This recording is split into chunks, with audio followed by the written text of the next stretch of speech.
nightmares in my head. I fear that the thoughts build up until I can't hear, that my mind fills up into a creature, and it haunts me somewhere much deeper. Anxiety, filling up every space, no privacy. And silently, it could build and build until you finally see, whoa, it's taking over, damn, no closure, moving closer. No exposure, I just wanna be a loner.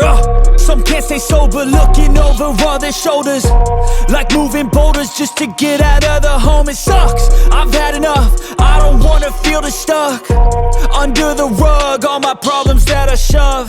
I got nightmares in my head. I fear that the thoughts build up until I can't hear, that my mind fills up into a creature, and it haunts me somewhere much deeper.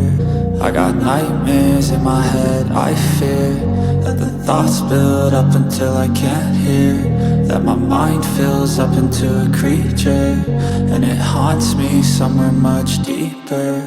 I've been feeling weird, I can't seem to focus good enough. Nothing's really clear, sometimes it could be a little tough. I just need to feel like the end's in sight for me, but let's be really real, anxiety can foggy all this stuff. I've been feeling weird, I can't seem to focus good enough. Nothing's really clear, sometimes it could be a little tough. I just need to feel like the end's in sight for me, but let's be really real, anxiety can foggy all this stuff. It sucks when you finally feel like giving up. Oh God, no luck.